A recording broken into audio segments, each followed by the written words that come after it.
Hi అండి, అందరికీ నమస్కారం. నేను మీ గోదావరమ్మని. మన ఛానల్ని ఫస్ట్ టైం చూసేవాళ్ళు ప్లీజ్ తప్పకుండా ఒక లైక్ ఇచ్చి సబ్స్క్రైబ్ చేసుకోవడం మర్చిపోకండి. ఈరోజు అయితే మన వీడియోలో మేమైతే కువైట్లో రూమ్ చేంజ్ అవ్వమని చెప్పాను కదా, ఇంకా దానికి మేము పడిన తిప్పలు ఎలా ఉన్నాయో ఈ వీడియోలో చూద్దాము. ఇంకా ఇక్కడ వచ్చేసి ఇలా రూమ్ చేంజ్ అవ్వాలి అనుకున్నప్పుడు ప్యాకింగ్ అనేది ఎలా చేసుకోవాలి, ఖర్చు ఎంత అవుతుంది, ఇంకా అంత ఫుల్ ఇన్ఫర్మేషన్ ఈ వీడియోలో దొరుకుతుంది. వీడియో అయితే స్కిప్ చేయకుండా ఫుల్గా చూసేయండి. రూమ్ చేంజ్ అవ్వడం అనేది అసలు చాలా అంటే చాలా పెద్ద టాస్క్. ఎందుకంటే ఈ దేశంలోనే కాదు, ఎక్కడైనా సరే, ఇండియాలో అయినా ఇలాంటి దేశాల్లో అయినా కూడా ఇలాగ ఒక రూమ్ షిఫ్ట్ అవుతున్నాము అంటే చాలా ఉంటాయి. దాని వెనకాల కష్టాలు అయితే చాలా ఉంటాయి. మెయిన్గా ఏంటంటే అసలు దానికి ముందు నుంచి ఎన్ని రోజుల నుంచి ప్యాక్ చేసుకుంటూ ఉండాలి, మళ్ళీ రూమ్ చేంజ్ అయిన తర్వాత మళ్ళీ కొత్త ఇంట్లో ఎన్ని రోజులు ప్యాక్ చేసుకోవాలి, నెలలు టైం పట్టేస్తుంది. ఇంకా అలానే ఇలా వర్కింగ్ చేసుకుంటూ ఉండే వాళ్ళకైతే చాలా కష్టము. ఇక మా పిల్లలు కూడా చాలా ఇబ్బంది పెట్టేశారు. ఎందుకంటే మనం అవి ఇవి అన్నీ కింద ఎక్కడెక్కడో ఉన్నాయన్నీ లాగుతూ ఉంటాం కదా రూములు చేంజ్ అయినప్పుడు. వాళ్ళు అవన్నీ ఏయో కొత్తగా ఉన్నాయనేసి మళ్ళీ ఇప్పేయడం, తీయడం, అల్లరి చేయడం, కింద పడేయడం, అబ్బా మామూలుగా ఉండవు తిప్పలు. ఇంకా అందుకే ఈ వీడియోలో షేర్ చేద్దాము. ఇంకా ఎవరికైనా ఒకవేళ కువైట్లో ఉండే వాళ్ళకి కూడా రూమ్ షిఫ్ట్ అవ్వాలంటే అసలు ఎలా ప్యాక్ చేసుకోవాలి ఏంటి అనేది తెలుస్తుంది అనేసి ఈ వీడియో చేస్తున్నాను. ఓకేనా, వీడియోని అయితే స్కిప్ చేయకుండా ఫుల్గా చూసేయండి. ముందుగా అయితే మా రూమ్ని చూసి భయపడకండి, ఎందుకంటే అస్సలు మామూలు అల్లరి చిల్లరగా లేదు. చూడండి అసలు ఎంత దారుణంగా ఉందంటే అంత దారుణంగా ఉంది.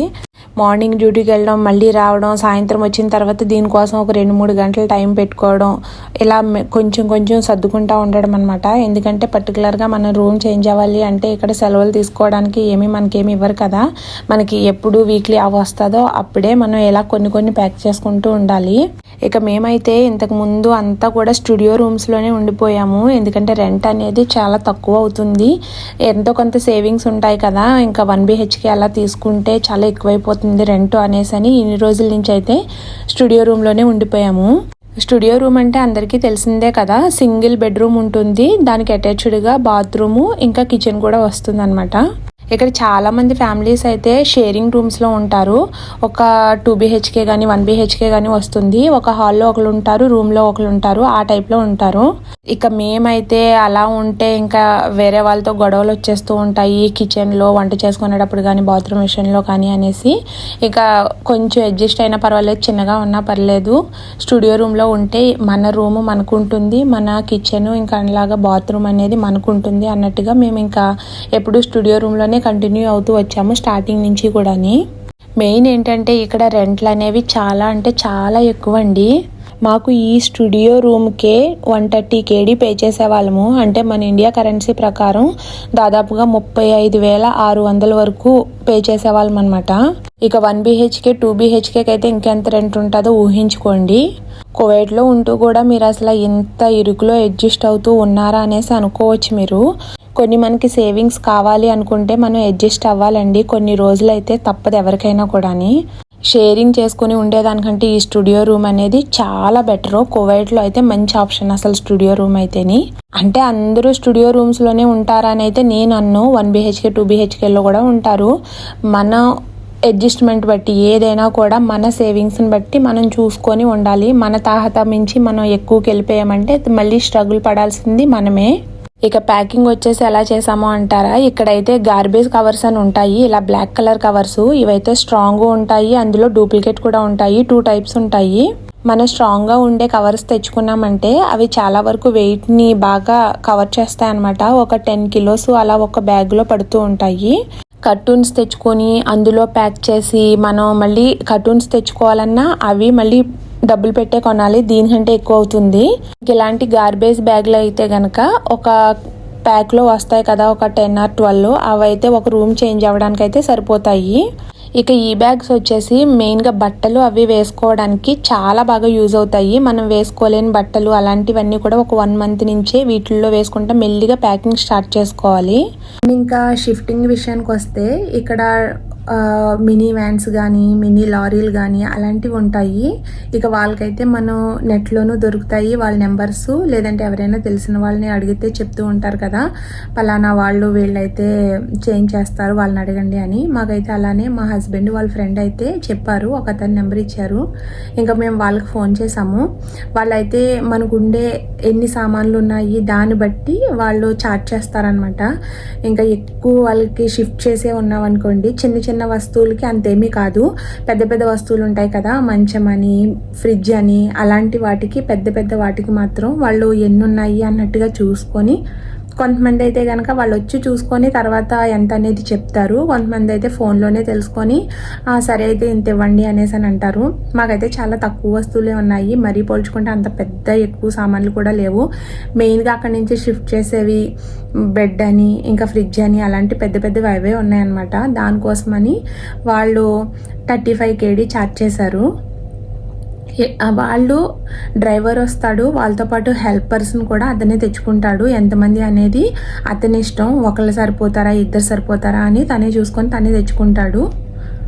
అంటే ఇందులో మొత్తానికంతా వాళ్ళే చేసారు, కొంచెం మన హెల్ప్ కూడా చెయ్యాలి. మనం వీళ్ళకి డబ్బులు ఇచ్చేస్తున్నానులే అని ఖాళీగా కూర్చోవడానికి ఏమీ ఉండదు, మన తగినంత మనం కూడా హెల్ప్ చేయాలి. ఎందుకంటే కొంతమంది అయితే కనుక మనం అన్ని ఐటమ్స్ తీసుకొని, ఇప్పుడు నేను పెట్టాను చూడండి, కొన్ని అయితే ప్యాక్ చేశాను, కొన్ని అయితే మాకు వీలు లేదు ప్యాక్ చేయడానికి, టైం లేదు, మేము త్వరగా మారాల్సి వచ్చింది అని చెప్పాను కదా, ఇంక మాకు అంత టైం లేదనమాట. వాళ్ళే వచ్చేసి వాళ్ళే మనం ఇలాంటి గార్బేజ్ కవర్స్ ఇచ్చేసామంటే ఫాస్ట్గా తీసేసి వాళ్ళే వేసేసి వాళ్ళే ప్యాక్ చేసేస్తారు. ఈ బెనిఫిట్ కూడా ఉంటుంది. ఇంకా నేనైతే కొన్ని ప్యాక్ చేశాను, అవి కూడా చేయకుండా అవి కూడా ప్యాకింగ్ చేసే వాళ్ళు ఉంటారు. ఏదైనా మన కష్టానికి తగ్గదే ఫలితం అండి. మనం ప్యాక్ చేయకోకుండా ఉండి వాళ్ళు చేయాలంటే కొంచెం ఎక్కువ చార్జ్ చేస్తారు. అదంతా కూడా మన మీద డిపెండ్ అయి ఉంటుంది, అలా చూసుకోండి. ఇక్కడ కువైట్ డబ్బులు 35 KD అంటే కనుక మన ఇండియా డబ్బులు దాదాపుగా 10,000. ఇంకా అలానే కొంతమంది తక్కువ తీసుకోవచ్చు, కొంతమంది ఎక్కువ కూడా తీసుకోవచ్చు. మేము తెలుసుకున్నది ఏంటంటే మాకైతే తక్కువ తీసుకున్నారు, ఎందుకంటే మా హస్బెండ్ వాళ్ళ ఫ్రెండ్ ద్వారా కాబట్టి అతనైతే తక్కువే తీసుకున్నారు. కొంతమంది డ్రైవర్స్ అయితే ఇంకా చాలా ఎక్కువ ఛార్జ్ చేస్తారు. దాని 1 month తర్వాత మా ఫ్రెండ్ వాళ్ళు చేంజ్ అవ్వరు, సేమ్ అదే నెంబరు వాళ్ళైతే వాళ్ళ ఐటమ్స్ కూడా ఇలానే మాలానే తక్కువే ఉన్నాయి, అయినా కూడా వాళ్ళ దగ్గర 50 KD ఛార్జ్ చేశారు. అంటే అప్పుడు రూమ్లు చేంజ్ అవ్వడం ఇదంతా మంచి డిమాండ్గా ఉందన్నాను కదా, వాళ్ళ కొన్ని రోజులకే ఈ అమౌంట్ అనేది పెంచేశారు. ఇంకా వాళ్ళకైతే 50 KD ఛార్జ్ చేశారు. ఇండియా డబ్బులు దాదాపుగా 13,000 వరకు తీసుకున్నారు. తగ్గను కూడా తగ్గలేదు వాళ్ళు, ఎందుకంటే ఇప్పుడు అందరూ ఎక్కువ చేంజ్ అవుతున్నారు, మాకు కూడా కొంచెం ఎక్కువ తీసుకోవాల్సి వస్తుంది అన్నట్టుగా చెప్పారు. సర్లే అనేసి అని మాకైతే తక్కువ అయింది. ఇంకా అదే నేను చెప్పగలను, 35 KD అండి. కార్టూన్స్లో కంటే కూడా ఇలాంటి గార్బేజ్ బ్యాగ్స్లో మీరు ప్యాకింగ్ చేసుకున్నారంటే చాలా ఈజీగా ఉంటుంది, మీకు క్యారీ చేయడానికి పట్టుకోవడానికి బాగుంటుంది. అలానే బట్టలు అవన్నీ కూడా చాలా ఎక్కుతాయి. ఇదైతే నిజంగా చాలా బాగా యూజ్ అవుతుంది. నేనైతే కువైట్లో ఉండే వాళ్ళకి అయితే కనుక, లేదంటే ఇలాంటి గల్ఫ్ కంట్రీస్లో ఉండే వాళ్ళకి గార్బేజ్ బ్యాగ్స్ అనేవి చాలా ఈజీగా దొరుకుతాయి. ఇలా ప్యాకింగ్ చేసుకున్నారంటే అది కూడా ఒక 1 month నుంచే మీరు ఏమైతే వాడలేని సామాన్లు అవన్నీ ఉన్నాయో అవి కొంచెంగా ప్యాక్ చేసుకుంటూ ఉన్నారంటే మీకు అంత కష్టం అనేది ఉండదు సడన్గా చేంజ్ అవ్వాలి అనుకున్న వాళ్ళకి. రూమ్ చేంజ్ అవ్వడం వల్ల మనకి చాలా కష్టాలు ఉంటాయి, ఇంకా అలానే కొన్ని లాభాలు కొన్ని నష్టాలు కూడా ఉంటాయి. లాభాలు ఏంటి అనుకుంటారా, మన రూమ్ చేంజ్ అయ్యేటప్పుడు మెయిన్గా అసలు ఎంత చెత్త పోతుందంటే అనిపిస్తుంది అనమాట, చిచి ఇన్ని రోజుల నుంచి ఇవి దాచిపెట్టానా, ఇవి ఎందుకు పడేయలేదు అనేసి అని. మళ్ళీ కొత్త రూమ్లోకి వెళ్తున్నాం కదా, ఇవి ఎందుకులే పాతవి అని చాలా వరకు తీసేస్తాము.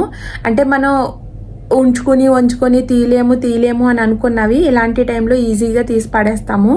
ఇంకా అలానే నష్టం ఏంటి అంటారా, కొత్త రూమ్లోకి వస్తున్నామంటే ఇది కొత్తగా పెట్టుకుంటే బాగుంటుంది కదా, మళ్ళీ పాతదే ఏం తీసుకెళ్తాము, ఇది కొత్తది తీసుకుందాము అన్నట్టుగా చాలా డబ్బులు అక్కడ కూడా ఖర్చు చేసేస్తాము. ఇంకా అందుకే కొన్ని లాభాలు ఉంటాయి, కొన్ని నష్టాలు ఉంటాయి. నేనైతే అన్ని సామాన్లు చూపించాను కదా, అందులో సగానికి సగం పడేశానండి. అందుకే చాలా వరకు కూడా కొన్ని ప్యాక్ చేయలేదు, కొన్ని కావాల్సినవి కూడా టైం లేక ప్యాక్ చేయలేదన్నమాట. ఇంకా ఇదండి మన రూమ్ చేంజ్ అవ్వడానికి మేము పడిన కష్టాలు తిప్పలు. ఇంకా అలానే ఎంత ఇచ్చాము ఏంటి అనేది మీకైతే ఫుల్గా అయితే ఈ వీడియోలో చెప్పాను.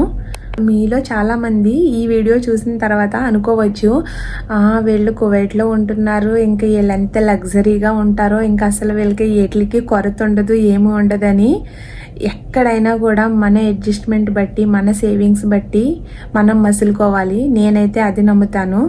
ఇంకా మీరైతే అలా అనుకునే వాళ్ళకి ఈ వీడియో అయితే మంచిగా యూస్ఫుల్ అవుతుంది. చాలామంది ఉంటారు ఇలా అనుకునే వాళ్ళు, వీళ్ళకేంటి ఎక్కడో కువైట్లో ఉంటున్నారు, ఎక్కడో యుఎస్లో ఉంటున్నారు, ఇంకా లగ్జరీ లైఫ్ అనుకునే వాళ్ళకైతే ఈ వీడియో ఒక గుణపాఠం అని నేను అనుకుంటున్నాను. తప్పుగా తీసుకోకండి. అలా అనుకునే వాళ్ళకి మేము కూడా ఎంత స్ట్రగుల్స్ పడతాము, మాకు ఎలా ఉంటాయి అనేది మీకు తెలుస్తుంది అనేసి ఉద్దేశంతో చెప్తున్నాను. తప్పుగా తీసుకోకండి, ఓకేనా. నెక్స్ట్ వీడియోలో అయితే మేము అసలు ఏ రూమ్లోకి వెళ్ళాము, మళ్ళీ స్టూడియోలోకి వెళ్ళామా, 1 BHKకి వెళ్ళామా, లేదంటే షేరింగ్కి వెళ్ళామా, ఇక దాని రూమ్ రెంట్ ఎంత అనేది పోస్ట్ చేస్తాను, ఓకేనా. ఈ వీడియో అయితే చాలామందికి నచ్చుతుంది, యూస్ఫుల్ అవుతుంది అనుకుంటున్నాను. ఇక ఎవరికైనా యూజ్ అవుతుంది అనుకుంటే ప్లీజ్ లైక్ చేయండి, షేర్ చేయండి. అలానే మన ఫస్ట్ టైం మన ఛానల్ని విజిట్ చేసిన వాళ్ళు ప్లీజ్ సబ్స్క్రైబ్ చేసుకోవడం అస్సలు మర్చిపోకండి. మరొక మంచి వీడియోతో మళ్ళీ మీ ముందుకు వస్తా. అంతవరకు నమస్కారం, బాయ్ బాయ్.